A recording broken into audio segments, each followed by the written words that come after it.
وَإِذَا مَسَّ الْإِنسَانُ ضُرٌّ دَعَا رَبَّهُ مُنِيبًا إِلَيْهِ، اور جب انسان کو کوئی تکلیف پہنچتی ہے تو وہ اپنے رب کو پکارتا ہے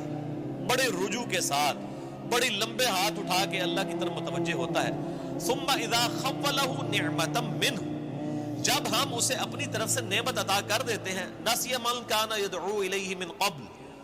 تو وہ ایسا بھول جاتا ہے جیسا کہ اس نے کبھی ہمیں پکارا ہی نہیں تھا۔ یہی ہوتا ہے، یعنی دنیا میں لوگ اللہ کو پکارتے ہیں، اللہ تعالیٰ مصیبت پریشانی حل کر دیتا ہے، اس کے بعد وہ یا تو اور ہستیوں کی طرف اس تکلیف کے دور کرنے کو منسوخ کرنا شروع کر دیتے ہیں، یا وہ کہتے ہیں جی میری تو پلاننگ ہی بڑی چنگی سی، دیکھو نا میں اس ٹائم بڑا منو سمجھ آ گئی سی کیا ہونا ہے تو میں کر لیا سی، تو انہوں اللہ نے بندہ جنی مرضی سمجھ آ جائے۔ اللہ کے سامنے تو اتنے فیکٹرز ہیں کہ کسی بھی انسان کو کسی بھی وقت وہ آنے واحد میں ہیرو سے زیرو اور زیرو سے ہیرو کر دے، اس کے لیے کوئی مسئلہ ہے؟ یعنی انسان کی ساری پلاننگز دھری رہتی ہیں، جیسا کہ مولا علی رضی اللہ تعالیٰ عنہ علیہ السلام کا قول ہے کہ میں نے اپنے ارادوں کے ٹوٹنے سے اپنے رب کو پہچانا ہے، یعنی میں پورا ارادہ کر لیتا ہوں، سارے کے سارے سرکمسٹانسز فیوریبل ہوتے ہیں میرے لیے، ڈن، اچانک پتہ ہی نہیں چلتا کہ یہ کیا ہو گیا، ایسا ہو جاتا ہے میرے بھائیوں۔ اور یہی چیزیں بیسیکلی اللہ تعالیٰ اپنا آپ انسان کو دکھاتا ہے کہ کوئی شخص اللہ تعالیٰ سے کبھی بھی آزاد نہیں ہو سکتا، حتیٰ کہ آپ دیکھ لیں سورۃ الکہف میں آیا کہ اے نبی علیہ السلام کبھی ایسا نہ ہو کہ آپ یہ ایک بات کہیں کہ میں کل یہ کام کروں گا اور آپ انشاءاللہ نہ کہیں، ایسا کبھی نہیں ہونا چاہیے، انشاءاللہ کے ساتھ کہنا ہے۔ اگر وقت کے پیغمبر کو یہ بات کی جا رہی ہے، ہمارے محبوب صلی اللہ علیہ وآلہ وسلم کو، کہ آپ نے کبھی مستقبل کے بارے میں انشاءاللہ کے بغیر بات نہیں کرنی، کبھی نہیں کرنا ہے میں کام کروں گا، مگر یہ کہ انشاءاللہ ماشاءاللہ کے ساتھ، کیونکہ انسان تو صرف ان فیکٹرز کو دیکھ رہا ہوتا ہے نا جو آپ کے سامنے۔ ہم نے کئی بار چیزیں دیکھی ہیں، ہر فیکٹر کاؤنٹر کرتے ہیں، میرے جیسا تو وہمی بندہ کوئی شاید چھوڑتا ہی نہیں ہے، پھر بھی کچھ کوئی نہ کوئی پاک نکل آتی ہے بچو، کیوں نکل آتی ہے؟ انسان کبھی آزاد نہیں ہوتا اللہ سے، اس کی تقدیر سے کبھی آزاد نہیں ہوتا۔ اسی لیے الحمدللہ عرصہ دراز سے ہم اپنی پوری ایفرٹ کر کے اس کے بعد اللہ پر ہی توقع رکھتے ہیں،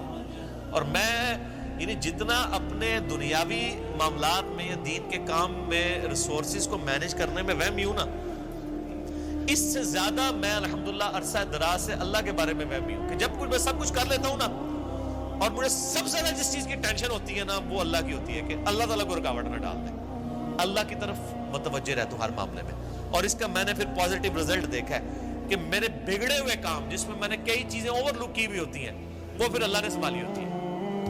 وہ خود بخود ریزالو ہونی شروع ہو جاتی ہیں، پتہ ہی نہیں چلتا کہ کہاں سے اللہ تعالیٰ معاملات کو سیدھا کرتا ہے۔ وَمَن يَتَّقِ اللَّهَ يَجْعَل لَّهُ مَخْرَجًا وَيَرْزُقْهُ مِنْ حَيْثُ لَا يَحْتَسِبُ، یہ قرآن کی آیت ہے سورہ طلاق کی، جو کوئی اللہ پر تقوی اختیار کرے گا ہم اس کو وہاں سے رزق دیں گے کہ اسے گمان بھی نہیں ہوگا۔ ان اللہ بالغ امری، اللہ تعالیٰ اپنے کاموں کو پورا کر کے رہتا ہے، اللہ نے جو ارادہ کر لیا نا جس کام کو بلوغت تک لے کے جانے کا وہ اس نے کر دیا، لیکن قد جعل اللہ لکل شیء قدرا، لیکن ہر چیز کے لیے اللہ نے ایک اندازہ مقرر کر رکھا ہے، یعنی جب وہ وقت آئے گا نا تبھی وہ معاملات ہوں گے، اس سے پہلے نہیں ہو سکتے، آپ جتنا مرضی ٹل لگا لیں، جس چیز کا جو وقت ہے وہ اسی وقت پہ ہوگا۔ تو اللہ تعالیٰ فرماتا ہے کہ یہ جب ہم ان کو عطا کر دیتے ہیں پھر یہ فوراً اللہ کو بھول جاتے ہیں۔ وہ میں اگلے دن وہ قاسم علی شاہ صاحب کی ایک ویڈیو دیکھ رہا تھا، انہوں نے بڑی اچھی بات کی واسف علی واسف صاحب کے حوالے سے۔ وہ کہہ رہے تھے کہ وہ بتا رہے تھے کہ اللہ کی طرف آپ کی توجہ اور توکل کا لیول کیا ہونا چاہیے۔ ایک تو وہ توکل ہے جو ہمیں واعظین کی تقریروں میں نظر آتا ہے، ان کی کتابوں میں نظر آتا ہے، پریکٹیکلی وہ 1% اللہ پہ توکل نہیں کرنے والے ہوتے ہیں۔ اگر اللہ پہ توکل ہو تو وہ اپنے چاہنے والوں اور مریدین سے چندے اکٹھے نہ کر رہے ہوں اور ایک ایک چیز کی ٹینشن کر رہے ہوں، تو وہ ایسے معاملات نہیں ہوتے۔ وہ میرے ایک دوست ہیں، یہ واقعہ آپ نے یاد رکھ رہے ہیں، میں دوبارہ آپ کو قاسم علی شاہ صاحب والا بعد میں سناتا ہوں، مجھے ایک اور واقعہ یاد ہے۔ میرے ایک دوست ہیں تو وہ کہتے ہیں کہ میرے ساتھ ایک پیر صاحب کے بیٹے جو ہے نا وہ کالج میں پڑھتے تھے، تو وہاں پہ کافی وہ عرس وغیرہ لگتا تھا، بڑے دور دراز سے لوگ آتے تھے، تو کہتے ہیں کہ وہ جب جن دنوں میں عرس ہوتا تھا نا تو وہ پولیس کو بار بار فون کر رہے ہیں کہ جناب سیکیورٹی کا بڑا خیال رکھنا ہے لوگوں دی جی، یعنی یہ لوگ آتے نے پچھلی بار بھی آیا ہو گیا سی کی ہویا سی جیب کٹ گئی تھی.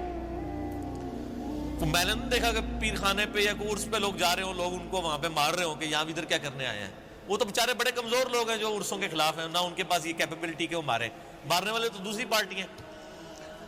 تو کہتا میں نے اس کو کہا یار تم اتنی ٹینشن کیوں لیتے ہو, مطلب جو آ رہا ہے اس کو کہنا ہے جی اللہ جو بندے ہوئے جیبا کٹ جائیں گے سانو کہہ دیں گے تھے آگے. یہ اس نے خود بول کے کہا, اس نے کہا ہمارے مریدین کی اگر جیبیں کٹ گئیں تو یہ ہمیں کیا دیں گے, تو ہمیں ان کی جیبوں کی زیادہ فکر ہوتی ہے. اور مریدین اس لیے سے جا رہے ہیں کہ پیر صاحب جو ہے نا وہی ہماری حفاظت کرنے والے ہیں, اور پیر صاحب آپ کی جیب کی حفاظت کے لیے خود پولیس کے محتاج ہیں, آپ اندازہ کر لیں. اور وہ قاسم علی شاہ صاحب کہنے لگے کہ وہ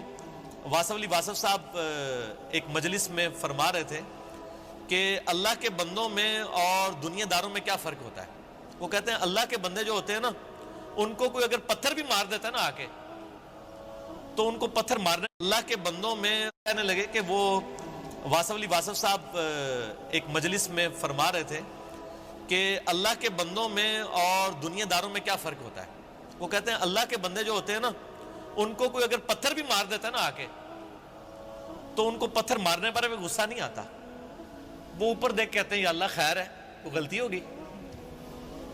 کیوں, یہ حقیقت بات ہے کہ فاعل حقیقی اللہ ہے, یہ ذہن میں رکھیے گا. آپ کو جو مخلوق کی طرف سے تکلیف بھی پہنچتی ہے نا اس کا فاعل حقیقی بھی اللہ ہے, کیونکہ جو ہزاروں تکلیف کے درمیان ہرڈل بنا ہوا ہے اسی نے اجازت دی ہے نا کہ چلو ایک چونڈی انہوں وڈ لے جائے, کیونکہ ہزاروں تکلیفیں تو اس نے آلریڈی بلاک کی ہوئی ہیں, ہمیں تو پتہ ہی نہیں کہ کہاں سے. آپ نے اگر یہ چیز دیکھنی ہے تو آپ حیران ہوں گے کہ چھوٹے بچوں کا بڑا ہو جانا یہ معجزے سے کم نہیں ہے. بچے جس طرح اندھوں کی طرح بھاگتے ہیں, ایک کن پٹی پہ صرف ایک جو ہے کارنر لگنے کی مار ہے نا بچے کی ڈیتھ, بڑا بندہ مر جاتا ہے.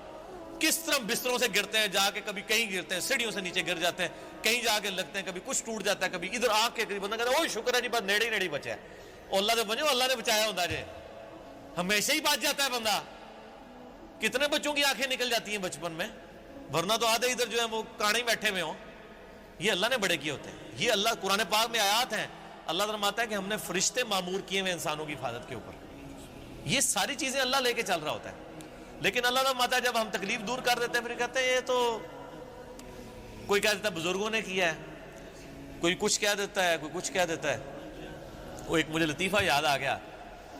وہ ایک بندہ جو ہے وہ سمندری طوفان میں پھنس جاتا ہے اور جب وہ ڈوبنے لگتا ہے تو کہتا ہے یا اللہ منو بچا لے, میں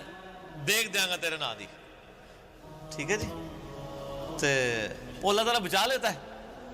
تو وہ پھر کنارے آ کے اندر جی وہ تو پھر ظاہر ہے اس نے مکر ہی جانا ہوتا ہے, جو اللہ تعالیٰ فرماتا ہے کہ جب ہم ان کی تکلیف دور کرتے ہیں پھر یہ بھول جاتے ہیں ہمیں. تو کنارے پہ پہنچ کے اندر کیڑی دیکھ,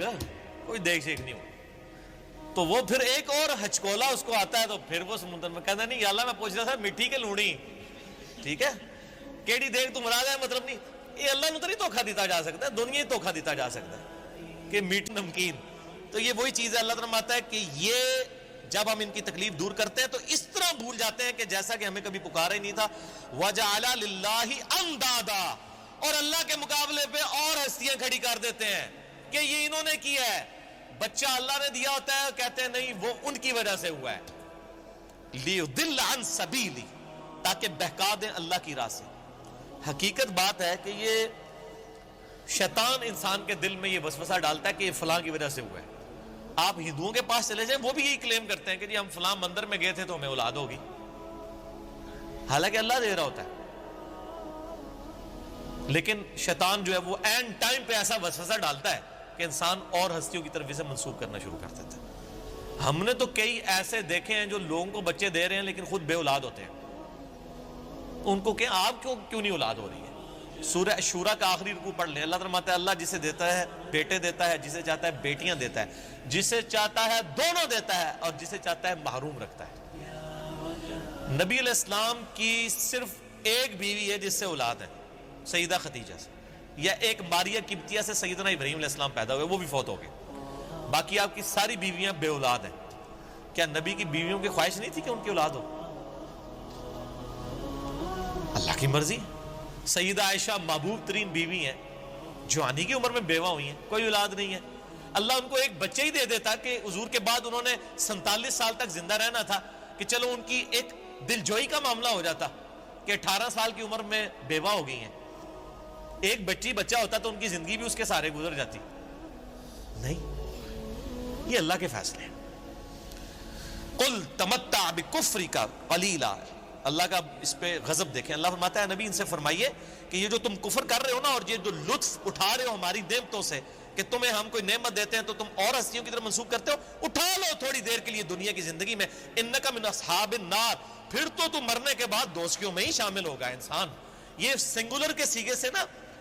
استعمال ہو رہا ہے کہ تو اٹھا لے جو کچھ تو نے نفع اٹھانا ہے دنیا کی زندگی میں، تو منسوب کر لے مخلوق کی طرف، پھر تو نے مر کے نا ہمارے پاس جب آنا ہے تو آگ ہی تیرا مقدر ہوگی. دنیا میں تو نے جو کچھ کرنا تھا وہ کر لیا.